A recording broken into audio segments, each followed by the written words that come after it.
Tell me what the situation is that you were thinking of bringing to our conversation. Situation is, it's probably important I give a little background on what I do for a job, because I kind of feel that relates.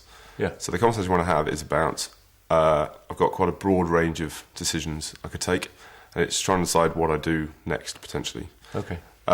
So for a job, I work for a small consultancy, and what we do is we help businesses grow and innovate and take sort of big steps forward.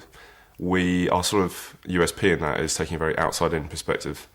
So beyond just talking to the customers of your business, it's quite often bringing in, making people look at parallel sectors, industries, bringing in expertise from what wouldn't necessarily seem like a natural place or a natural sector or industry, whatever it might be. Okay. The reason for having this conversation, though, is a couple of years ago I met the founder of a charity called Balls to Poverty, and he is a teacher at a college in Nottingham, and it's a sports academy. And many years ago, he had an experience I think a lot of people have, where he was out in Africa on a gap year, that sort of thing, and he kicked a football down a beach, and very quickly a 200-man game of football started. And he thought, well, why don't I bring the kids that I teach in Nottingham out here and relive that experience?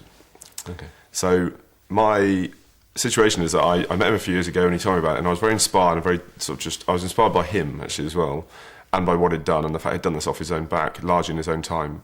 Okay. And a few weeks after I met him, he gave me a ring and he said, a lot of people asked to help me out. He said, but he's quite intuitive, and he just said, I just felt that your values and your intentions of doing it were aligned to what I'm trying to do. Okay. And with that, he said, would I like to go with him? And so, trusting my gut instinct as best I could, I agreed to go and went and did it last April. And so I spent a week out there with a group of kids, sort of 17-year-old kids out there, and went through the whole experience with him, and absolutely loved it. It's fascinating. I've actually spent a lot of time out in East and Southern Africa myself anyway, but certainly haven't spent that much time around 17-year-old kids for a while. And so I did that experience, and I stayed in touch with him, and I've sort of reached a point where I'm still in touch with him, and it's trying to sort of decide what I do next, how I get more involved, how I stay involved. Because I kind of know, the reason I gave you the background to my job first is that I've got a real interest in the people side of it and the development side of it, and I sort of feel that there is something in there, whether it's, is there a way of potentially bringing them together, or do I keep them separate? Do I stay involved, or do I not get involved at all? Right. And that's what I'm grappling with. And the business that you mentioned first, where you earn your crust, what's that about? I got the insight. What does it do? In terms of the outcome, what we do, so we will help to set companies' strategic agenda, their plan, sort of largely in the face of growth. So whether that's a threat or whether that is looking for a new market, new sector, new customer group. Okay. But we're much more sort of qualitative than we are quantitative. So it's much more about harnessing groups of people together who probably don't normally work together. So heads of divisions or departments. Okay. So a guy from, say, PR, a guy from finance, a guy from marketing, and bringing them together, having a shared set of experiences that leads onto a set of fairly what become quite natural conclusions about what they should be doing and where their focus should be. So you normally on a piece of work get a sort of bit of a tipping point. So we will sort of do the insight piece, and it depends on the piece of work. We will then, and we sort of have a sense, we will sort of frame the issue, as it were, at the beginning to kind of get a sense of what type of issue this is. Are they asking the right question? We'll help address that. We'll then bring the team together, and we will facilitate them through that process. Okay. So the outcome is often then a strategic, a new strategy for the business, the department, the team, whoever it might be. But often is things like values, and then sort of how you inculcate the values into the business, that sort of thing. Okay. And what I've understood is you're seeing some kind of relationship between the two areas. Yeah, I'm not sure exactly what that looks like, but I sort of feel that one of several things. For me personally, I suppose there's when we often set these sort of strategic plans, agendas, or you often touch on, obviously a large part of this, you touch on the brand, and in the brand, that's both externally, sort of changes to the brand, in terms of what it stands for, what it's about, rather than sort of logos and the sort of graphic side. What is the sort of fabric of what the business is about? What are they aiming to do? What is their purpose? What are they all sort of striving for? And often what you find is different people in different areas of the business have no real shared sense of what that is. Yeah. The bit that I find personally fascinating is how that reflects internally, because there aren't actually that many companies who are very well aligned. And so really, what does that mean in terms of the culture, the philosophy of actually what a company's about? So sort of, because I do a consulting type job, obviously I spend a lot of time in many, many different businesses, you know, over a period of months. So you get to sort of very fast comparison. And I sort of feel that because what we do often is you inspire those groups to see their own world differently by witnessing new experiences, speaking to different people, you know, so it could be someone in automotive listening to a story from airlines, or a guy from the Royal Marines, or somebody from Comic Relief. Okay. And then what you do is you bring those stories together. I kind of feel that there's a natural overlap potentially between, is there a new way or different way of inspiring a group of people by allowing them to experience what Joe is doing with his Balls to Poverty work. So that's about how people in business would, being brought into that environment, might see something differently? Yeah, potentially. So one of the things Joe does with the charity is the real sort of clever piece of it, I think, is he will take the teams out to South Africa, and what they do over so when I was there for a week, each day the day split in two, and you'll go in the morning, you'll go and visit a township. And I mean, it's an amazing experience for anybody really to go in them. Yeah. But for a 17-year-old who many of them have never even left Nottingham, so they've never even left the city itself. It is quite an amazing experience for them to go out there and see that. And then you say to them, right, here's a load of footballs, and here's, you know, anything from 20 to 50 kids each, aged from sort of 4 to 12. You've now got to coach them for an hour. So you give them a little bit of background on some of the exercises you might do. It's all very simple. Yeah. But of course, the idea is you're suddenly sort of empowering them. Yeah. This is your group of kids. And so you can imagine across a field, you know, you have up to sort of 500 to 1,000 children appearing for this sort of mass coaching session. Wow. The power is what happens afterwards when the kids go back to Nottingham, and how you then harness their sort of that moment, that change they've had. Okay. And the sort of success rate of a lot of those kids were sort of right on the cusp of leaving altogether, or have got involved in gangs or trouble with the police. Okay. And you know, all of them who've been brought back and are now doing very well, sort of in their own way. Okay. So I suppose the thing there is there some way, for example, if you imagine a lot of companies spend a lot of time, well, those that do focus on the organisation itself and the people and the teams, whether that's a small team or across the board, a senior group of management, a board, and they go away on sort of away days and this sort of thing. And, you know, I think probably the office has made some of that slightly, you know, you do get groups who, some people just hate it and always feel slightly cliched. Whereas what's so powerful about this is a lot of the guys that go and do this, because, you know, I'm not the only sort of adult who's gone and done it, is you do watch and there's a real genuine change in the way people see either, you know, a sort of 45-year-old seeing a group of 17-year-olds and seeing them not just as a group of 17-year-olds, but start to see them as individuals and what they can do. Yeah. So when they come back to Nottingham, what they do often is they will take the individual kids and they will give them a bit of guidance and kind of thinking more about what they did learn and what they can do with it. Okay. And then they'll take them out into a community and get them to sort of coach a group of 9 or 10-year-olds. And of course, what they quickly get is a sense of, actually, I've got a lot to give in this, falling back in their experience. Okay. And you start thinking, well, could you do that with someone from, you know, someone taking someone from a company or a council or public sector? So feel me for cutting short. Let me just see. I'm getting this because there's a lot there. Your work is about a consultancy, and you've described what that does, working with companies, strategically, branding, place in the marketplace, and your approach to that has, as I've kind of understood it, some internal element which is about the alignment of people and how you use that resource, not your word, mine. But then you're also pretty good at doing things, the outward-facing bit of it, about breaking down silos, new ideas. So you're bringing those two things together. Yeah. So there's that's ongoing. There's then your introduction to this extraordinary charity, and you've seen the impact of that, and you've seen the impact on the kids who go out and what happens when they come back to Nottingham and how they have a different sense of themselves. Absolutely. Yeah.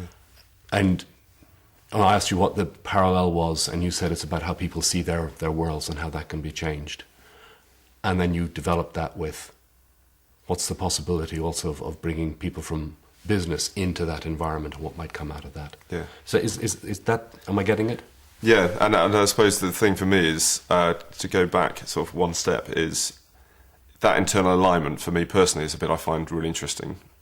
So setting the sort of agenda, but then what happens to the group, to the knock-on effect of, a change that is made, whether that is culturally or within a small team. There's this sort of, ripple effect. Right. That often is quite hard to measure. Yeah.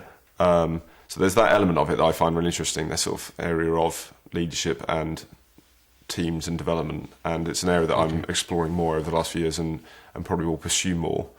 And I just can't, I'm sort of wrestling with my involvement, with this charity, and they've reached a certain point, a certain level of maturity where they're becoming quite self-sustaining, and you start thinking, well, what is my role in that? So Joe's very keen that I stay involved, but he's very happy, he's very aware that I'm based in London, he's in Nottingham, that I'm at a distance, but he's sort of allowing it. It's almost that I always feel when I see him that he has a sense instead of what will happen, but he's not going to sort of force the issue, he's almost allowing it to happen. Okay.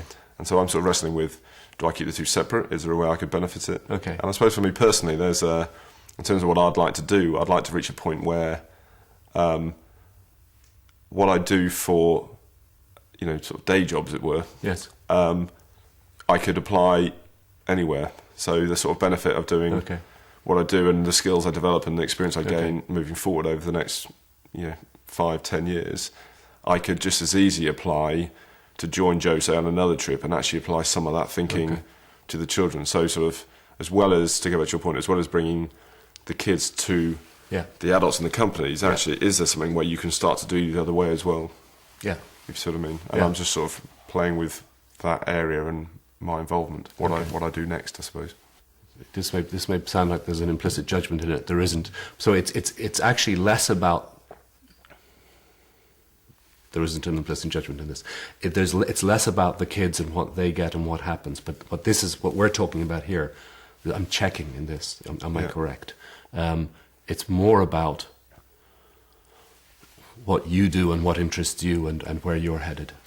I think it's a mixture of both. It feels slightly coincidental that I met Joe the way I did, because it was chance, and the way he then invited me to go, and he said himself he gets asked a lot. He gets a lot of people asked to get involved, and he called me a few weeks later and he rang and just said, "Look, you seem quite genuine. Do you want to come?" And he was looking, he tells me, since without wanting to tell me my role, he wanted just to see if I'd put my hand in my pocket, buy a flight, take a week off, and go and do it. So his trust in me was formed just on that. To go to your point then, my interest in the kids is that I think what he's done now is he's formed a fairly sustainable model in Nottingham. And the thing Joe's asked me about is how do you grow that out? Okay. And of course, it's kind of, the irony being, I kind of do this with companies, but doing it with this type of model is quite different. It's sort of, what can you do next? Because I just feel that Joe's group of kids, as it were, that he sort of looks after, the model he's got running there is one that could so easily be repeated. Right. So it could, if you repeated it in London, for example, it would touch the lives of so many more people. Yeah. The angle of it, I kind of feel, is the way you make that repeatable is potentially by getting private sector involved, because that would help fund it, if you see what I mean. Yeah. Because then you'd get a win-win. So the kids would benefit because they would still get to do the trips, and they would also then get to spend time probably with sort of adults from the private sector who they wouldn't normally get to spend time with. Okay. But actually they would benefit, I think, just as much. Just if that makes sense. So hold on. So what I'm hearing then is there are two parts to this that's we're kind of focusing in on. One of which is how do you develop this model with all the things that implies about corporate sponsorship and whatever, and its sustainability. And then there's you, and there's what your interest in getting into the more internal side of organizations, people, whatever. Yeah. And where you're headed. Yeah, and where I'm headed in terms of, is there something I can do where I am able to do both? Okay. I suppose. So if you could get something really useful for you out of this conversation, so when we're finished in however many minutes, what would be a useful outcome? Well, as you can tell, I'm sort of wrestling with a huge amount of bits of information and conversations I've had, some of which have been very recent. the experience. What I'd like to sort of get out of the conversation is a clearer sense of probably what it is that's in all of that, a bit like it was really forming in my head actually, is what is it I'm after, and sort of what is my motivation behind that? Because a bit like I said, I sometimes feel that, is there a conflict? You know, I almost hear myself thinking aloud, and I think, is there a conflicting message in there somewhere about am I interested for the right reasons, potentially, if that makes sense? Yeah. Good questions. So that's, you know, it's sort of, is there, I'm not expecting to get to an answer that's going to take sort of longer and more conversations to have. I suppose it's being clear on myself what it is I'm looking to do. You know, do I, you know, maybe you're right, maybe there is something in that about sort of doing it for the benefit of, you know, the right people. Do you know what I mean? Whenever you do this sort of thing, you always have, even when I went out there and did this, and when Joe said to me, a lot of people find themselves in this position where there's an opportunity to get involved, and he said that he very much trusted that my reason for getting involved was for the right reasons. Right. He said, whereas he gets asked a lot. And it's this age-old thing, isn't it? When people get involved in this sort of thing, are they ultimately doing it for their own personal gain? Yeah. Now, you could argue everyone is, in some way. Yeah. I suppose I'm sort of checking myself as to what are my intentions for doing it. Okay. So when I asked you, what do you want to get out of this? Something about motivation, something about, and then that question has kind of, as you've spoken, refined itself into, hold on, what am I? Yeah, maybe that is it. Yeah. If you knew the answer to the question, is my motivation true and pure, how would that help you? Maybe it wouldn't. Maybe I'm asking myself the wrong question. I suppose it's because maybe part of it is because I want to get more involved in the charitable side, and it's working out what my role is in that, as in where I can contribute. Am I able to contribute without doing it full time or? So hold on, let's take our time. That's one thing you could talk about. You could talk about what might my role be, and can I do that when I've got a full-time job? Yeah. There's the other thing, which is what is my motivation in here. So we could walk down either of those paths. Yeah. Is there any other question that might be useful for us to explore? What I do next, work-wise, I suppose, because potentially. Maybe that is what I'm starting to think about next. So, in terms of what I was explaining, in terms of what I do for a job, my natural interest has always been more in the people side of what I do. Yeah. So maybe actually ahead of the other two is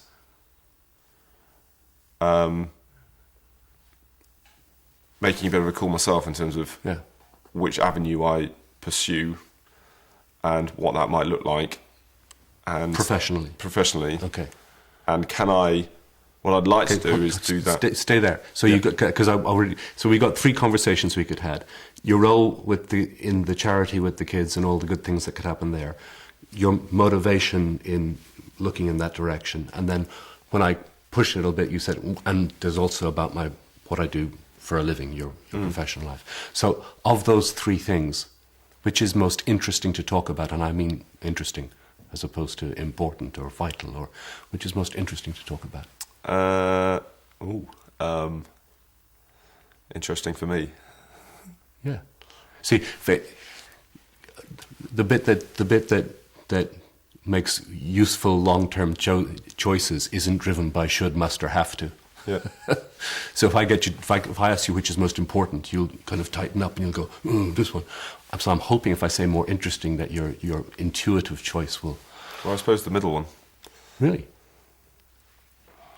Because ultimately, both right and left are going to be decided by what feels right, aren't they? Which aligns more to it goes back to my first question, I suppose, what is ultimately motivating me? What is it that I suppose what I want to get to is, I suppose it goes back in a way to what I was saying a few moments ago in terms of I'd like to be doing something in my day-to-day that is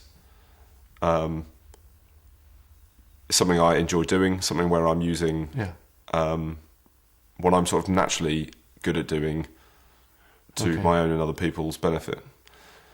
So part of that, hopefully, would be benefiting either the kids themselves, a different group of kids, a different model or charity I'm yet to come across, or something unyet defined, or is it helping Joe and what Joe's doing? Okay, very good. If that makes sense. Yeah. So you got something over here. There's the charitable aspect of it, There's helping Joe. There's all of those good things. Over here, there's work and earning a crust. Exactly. And there's something in there about you doing what you what kind of turns you on. And then there's this bit in the middle which is about your motivation. You. Yeah, absolutely. Because I can't ever feel that will impact my decision with the other two. Okay, great. So in relation to that bit, your motivation, what you do well, what you enjoy, what could you get out of this conversation that would be useful? As you were talking then, it kind of feels that there's, I suppose, something limiting me or preventing me from just making a call and acting, whether that is confidence in something or not being clear enough about trusting my own judgment in being good at certain things that I could pursue and would be beneficial to other people. Okay. If you know what I mean. Yeah. And maybe that's why when I chat to Joe about this world, which is unrelated to my day-to-day working world, I have these quite fascinating conversations with him because we're coming at it from two different angles. So he has never been involved in, the corporates and the companies and the organisations and all that stuff, which is very refreshing. Yeah. And yet what he's dealing with is people, real people, society, interventing in society with real results. Yeah. And therefore, and it is refreshing. You sort of, and yet he's equally fascinated in when I tell him about something we've done where we've been sort of helping set, the values for X, Y, Z, and how the best companies are the ones that are very clear about what they're trying to do and how they set their agenda and what good leadership is in that team. And of course, he's drawing parallels from the examples I'm giving him. So, forgive me for interrupting you. There's something I need to check, which is, because I'm imagining this and it'd be useful to get rid of it. Are you still enjoying what you do? I enjoy a large part of what I do, but it's very project-based. And so I suppose in that, in anybody's day-to-day, my job's quite variable in terms of some of the things I do on a weekly basis. Yeah. And so the bits that I really enjoy are the bits where I suppose you see those turning points I mentioned. I'm very lucky in a way because you do get to go and have some fascinating experiences of either just purely sitting and listening. I enjoy facilitating, I enjoy being on my feet, so I enjoy it when you get a group of people who normally spend most of their time arguing or looking at numbers, and you're getting them to experience something they probably don't normally do. Yeah. And even the most cynical I've watched come over that hurdle themselves. Okay. Where they have... So because I wanted to get it... So there's a... It does seem rude when you cut people off. As a coach, you're supposed to listen, but sometimes... Okay. So I'm getting... You enjoy most of it, but there are bits that are... And you're beginning to tell me what it is that excites you. Yeah, and I think also, to answer your question truthfully, would be... that always helps. I'm doing that... not that I've been lying. But would be... I say about what I do next because... whether that's doing my own thing, whether it's doing it under the same... doing it under the same umbrella, as it were. It's sort of... So you said, do I still enjoy my job? Yes, I do. But then I go and I have an experience like that where you're sort of really... I said there's something about it sort of genuinely affecting the way people are and the things that they are doing and decisions they made. So when I saw Joe a few weeks ago, he told me about some of the kids that I met out in South Africa, and he told me about what some of them are now doing, and I was really quite astonished at sort of that impact. Okay. I have had similar experiences in my working life where you can have the same impact on people. Okay. It seems a little bit wrong to almost compare them because one is people's working lives, one is people's lives. But you sort of think, well, actually, some of the changes we've made to some companies, teams, where people work, you see them 6 months later, and it's made a genuine difference to them. Because at the end of the day, they're still, in there. What is it people say? Most of your working life is spent, for a lot of people, or waking life, I should say. And I do enjoy that sort of that intervention where, because of us and what we do in our small teams with a client, you make a noticeable impact on them. Okay. And I'm not just talking sort of bottom line, I'm talking actually a group. And then you see and you visit them 3, 6 months, 12 months later, and you are noticing that they are very energised and driven, and they have a real belief in what they're doing and in their story. Yeah. And that is massively satisfying. Yeah. Okay. So there's that. There's a charitable world, there's the business world, and then there's you in the middle and what you choose to do. I've completely forgotten what it is you said you wanted to get out of this conversation. Can you remind me? I think I probably said a few things. More clarity about... actually, no, where I got to, I think, was saying, is there something I'm not acknowledging in myself, whether that's some sort of hurdle or limitation in what I believe I could do, or is it something about getting more confidence in, or clarity about what it is I'm good at doing and I enjoy doing. So there's taking that and applying it. Going forward. So there's two things. There's the what's stopping me piece. Is there something getting in my way? And then there's what is it that I'm actually good at, and how might I take that forward? Yeah, I think so. Which is most interesting? Probably the latter. Okay, and we may even be able to touch on both. Or both. Okay. Yeah. So are they related? So what are you good at? Slightly awkward questions. So let me ask it another way, because we'll take the judgment out of it. What is it that you really enjoy? What I really enjoy? I enjoy building on what I was talking about a moment ago. I enjoy being involved in something where you genuinely see an impact on someone, right, or a group, and that can mean many things to many people. So going back many moons, I used to work for a corporate events company, and going right back to like 16, 17, just sort of earning extra money, that sort of thing. Yeah. And when I look back now at what I used to enjoy doing there, albeit it was a bit of a holiday job, but I did it sort of through university holidays until I was about 22. We used to do team building activities, and I used to watch with fascination as these corporates would come in, and you'd sort of watch from afar, and you'd make them climb scaffolding and take rafts over rivers and that sort of thing.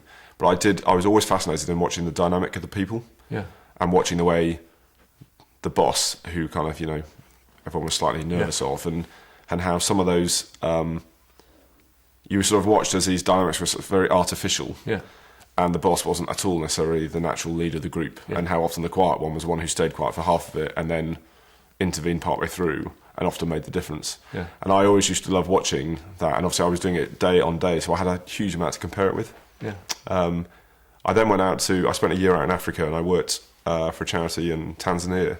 Right. Went out on my own, complete group of strangers, and I suppose I learned quite a lot about myself there in terms of, as some people went slightly delirious and, did slightly weird and wonderful things, as being in that sort of slightly big news before Big Brother, but in that sort of environment where you are acting together. It was a bit sort of Lord of the Flies sort of thing. And I suppose discovering about myself in that was being pretty able to get on with everyone there, but almost you sort of discover you have different roles for different people.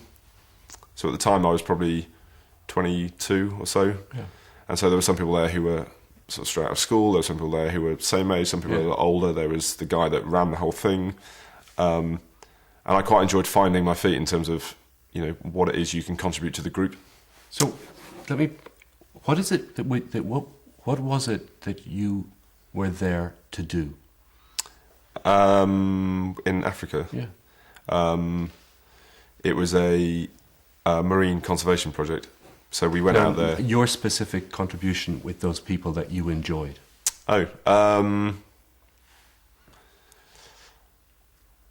I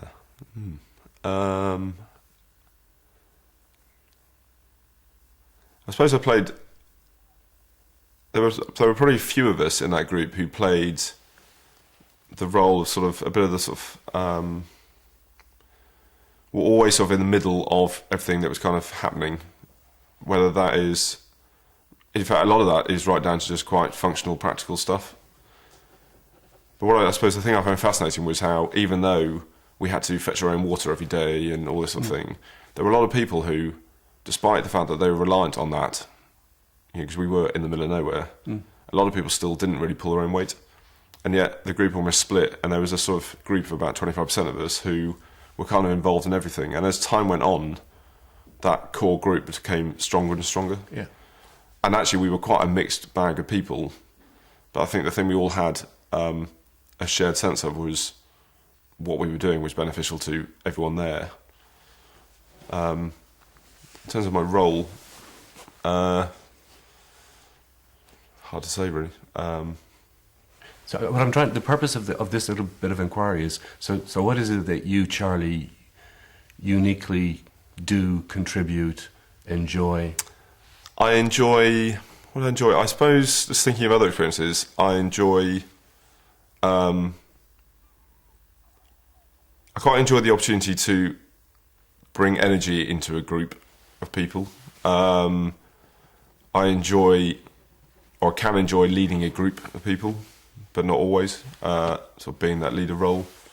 I'm very, I know in a kind of business world, this is quite, people often talk about team playing, but I'm generally stronger in a work environment when I have other people around me and I'm able to harness their skills, being able to reflect ideas off them. So I certainly function better in that sort of environment. I enjoy, I suppose, ultimately I enjoy people enjoying themselves, learning something new, a new experience. Maybe with younger people at work, in work environment, I spend a lot of time helping to develop other people, get clear about what they're doing, reassuring them, building confidence in people.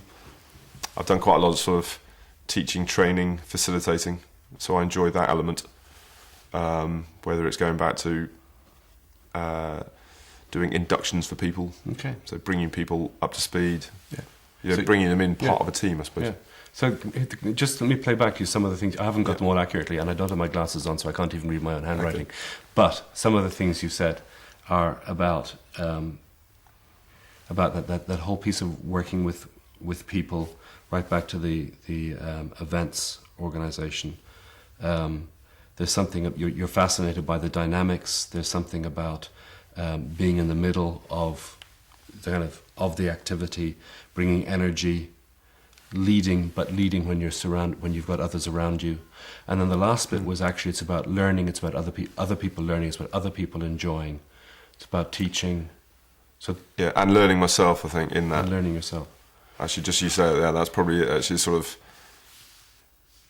those experiences where it's, you're sort of in a group and you're gaining, you are noticing that the group is gaining from you being part of that group, but vice versa, as in, so it's very much a sort of sharing of an experience. So the companies, I suppose, the projects, the work I do, the ones I enjoy the most are where maybe to start with they were quite a disparate group, and yet there's a real turning point where you notice a group of people almost coming into harmony together, where they get a real shared sense of purpose and identity as a group of people. So there's the disparate phase. Yeah. There's another phase where they come together as I think, group yeah. or a team. Yeah. And then there's something about what that group were, which is about learning and enjoyment. Yes, yeah. Is that what you're good at? It would kind of suggest it might be. I think it's one of those Could you be kind of less things where, modest, please? when I'm certainly one of those people who, I know this probably sounds obvious, but I'm certainly one of those people who, when I'm clear about what it is I'm doing, Yeah. in a work sense, when I'm confident about what I'm doing and I'm enjoying myself, I know that's when I'm absolutely at my best. As in, I know that's probably the case for most people, but I've learned more about myself over the last few years, and that's something that I know I'm a lot. So in a lot of work environments, I'm a lot sort of. I've been told a lot in feedback I get that when I'm at my best, I can be very impactful, even if it's sort of at a younger age, dealing with people who are considerably older, more senior than me. And reflecting on that over the years through a lot of conversations is when I am really sort of, either I'm very confident about what it is I'm needing to do or well prepared, Yes. or where it's more ambiguous, it's where I have utter belief in something. Okay. And I will drive it forward. Yeah. And that, I think, is where the energy part comes in, because that's where I quite enjoy, I suppose, sharing, giving my energy to other people to drive them forward. Yeah. And in the process, picking it back off them as they sort of come with me on that journey. Okay. So that might be from a subjective point of view with a client on a piece of work where actually I've got nothing really to do with where they're getting to, but you're able to play a role where you're able to watch and actually see some of those synergies between people, that, you know, some of the insight, like I said right at the beginning, going back to looking at outside influences. So are we making progress towards what it is you're good at? I think so. I think I'm getting clearer in my head about sort of the areas that are important to me. Because I assume that being able to look back and think, when have I, you know, what is it I'm good at, is really what I should be trying to do looking forward. I suppose the one thing I still have is, what is it that's preventing me? What is it that's stopping me from making faster decisions? But before we go here, let me just ask you one question, which is kind of one I've made up rather than being kind of come out of what you've been saying. I'm noticing that you are heavily involved in branding, and that you have described something about a corporate named Charlie, which is about what it's good at. If you were a client of yours, what would you do with yourself next? As you just begin to understand what that corporate is about, what's the next step? How do you mean exactly? I was going to ask you this.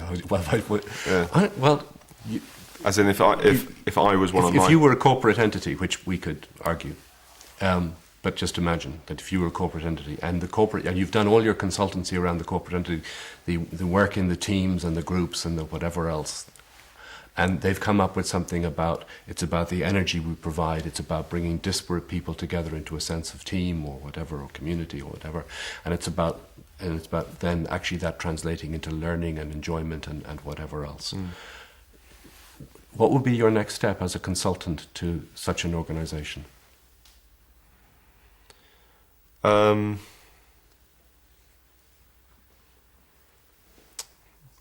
think it sounds a bit funny saying this, but if you've just reached that point where you get clear about what it is you are, and what it is you stand for, it is, it sounds weird talking about myself like that. It is about, I suppose part of it is, this is where it's weird with just me versus a group, is it's agreement that is okay. So you need right. you need to get agreement. You need consensus. Yeah. Okay. Then what, in terms of the process? And then I suppose it's setting. It is setting, you know, it's setting clear goals, objectives for that group of people. Okay. So let's say 3 years out, whatever it might be, it depends on the situation. Right. And I think part of all this is what I enjoy doing actually in the job is, rather than looking at numbers and metrics and that sort of thing, what you're doing is you're getting a group to get a real belief because of what they've heard and talked about. Don't go back in there. To go forwards. That. Yeah. That's quite key to what you do. So you're setting genuine goals and objectives. Genuine. Rather than ones that feel they're sort of steered or driven by numbers. It's based on what is right. So we've agreed what our identity is, what our purpose is, and therefore we need to do the following. Okay. And then work backwards from there. So coming back to... So in this conversation, we've gotten to, and if I'm overselling this, tell me, a kind of an initial understanding of what it is uniquely that Charlie does and enjoys. Yeah. And you could take that down the route of making sure you had internal agreement to it. Yeah. And then setting some goals and some whatever from here. And you're also interested in what's stopping you, which is the most interesting. Well, what's stopping me is, I suppose, the consensus piece. Right. So using that analogy. Okay. Is it that I can't agree myself as to what it is I'm good at and therefore what I should be doing going forward? Right. And your answer is? And the answer is, I suppose, this conversation has helped me get clearer about what it is I enjoy doing, right, and what I'm good at. What I need to think about is, I suppose, how I apply that, okay, and what that looks like. okay.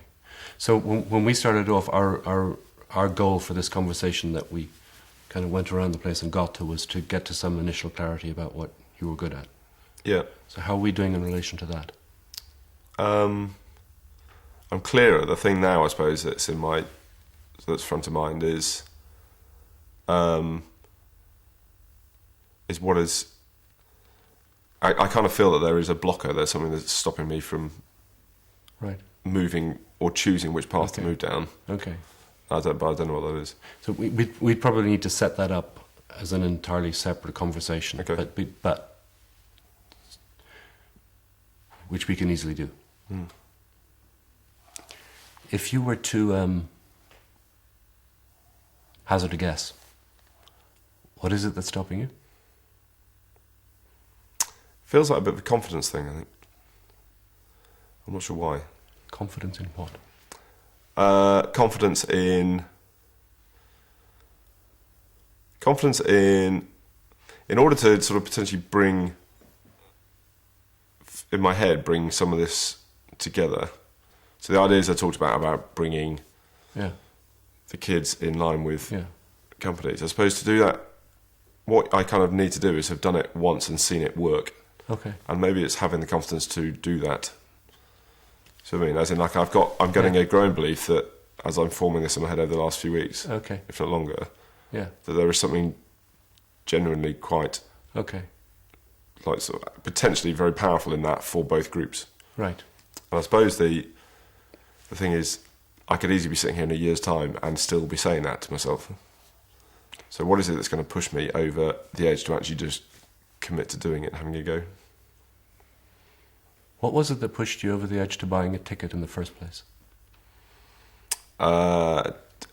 Completely instinctual. Just, it was instinctual. And what was that driven by? That was driven by a belief in listening to Joe when he told me about what he's done and what he's involved in.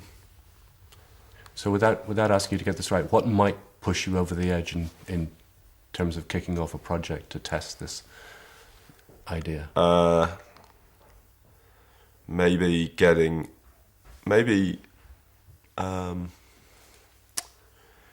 I need to share Joe's story with more people, and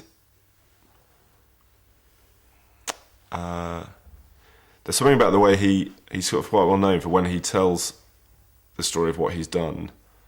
He has quite an impact on people, even people who have no idea what it was he'd done before. Right. And of course, what that does is it inspires people and gives people faith and confidence in, I'll go with you. And maybe that's what happened to me in buying my ticket, was I just had a total belief in this guy who I just met and what he did. Right. And that's what led me just to buy my ticket and go with him. Yeah. And maybe I need to repeat that with other people. What would that look like? I think maybe that's there's two things, I suppose. I need to get clear on myself about what this might look like. Right. And then I need to just get out there and try and sort of sell the idea, push the idea to people. And just, we're kind of bringing this to, what do you have to do to get clear about what it might look like? How does that work? Maybe I just need to stop thinking about it and just do something. Like what? Maybe I need to write it all down. Maybe it's about talking to more people about it. Maybe it's about thinking of an example or a group that I have worked with who I could do this with. So write it down, talk to people. Yeah. And use a previous example to... Maybe I need to think of a good group who I think would be interested in this and this could work for. Okay. I need to get Joe. He certainly likes the idea, but again, because he's quite a long way from that sector, he's a little bit blind to it. Yeah. Maybe I just need to bring the two sides together, and maybe I just need to turn what currently is a lot of thoughts into actually action and see what happens. So what's your next step? My next step probably would be to... I'd probably need to go away, and I'm quite a visual person. I'd probably need to go and actually just kind of draw this out, Okay. and get clear about what it is Okay. I'm trying to do and what it looks like. And I've got a clearer picture in my head. Okay. And then get clear about what my involvement is in that. Okay.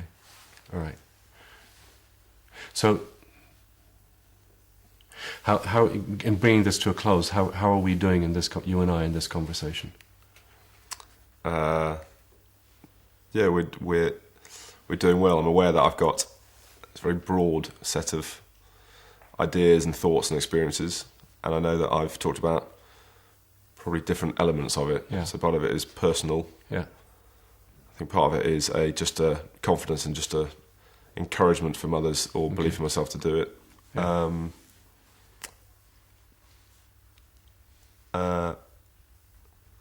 It feels clearer in my head. I feel like I've sort of got a better sense of, whereas before it felt like 100 different choices. Yes. It feels more now. I can sort of visualise a set of paths I've got to go down. Well, almost there's two paths, and then there's me personally, which isn't so much a path. Yeah. It's more clarity about what it is I am good at. Yeah. So I feel like I've narrowed down my options in a good way. Okay. And you're clear about, and just this is just a checking question, and you're clear about where you go from here? In terms of Next steps. Not. What I've kind of heard is that resolution to this will come by kicking off a project, or even whatever, that you have to almost touch it to work some of those things through. Mm. So am I right? I think so. I think you are. Yeah, I think you're right, because I think part of probably my own makeup is that I will get much more confidence. I'd get more confidence in kind of being able to sell the idea and talk to people about it once I've actually seen it. Okay.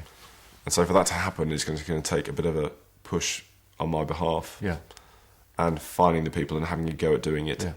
So what's the absolute next step to take? The absolute next step is, I think what I need to do is I do need to get a sense of drawing out actually what this is like in the actual mechanics. Is that it? I think that's it. That's the next step. Okay. And you know how to do that?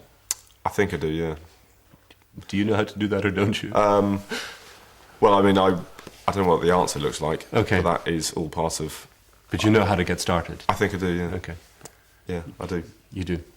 All right. So in conclusion, have you anything you want to say to draw this conversation to a close? It's been very helpful. We're supposed to say how wonderful I am, but we'll let you off. Great. Thank you for being willing to do this.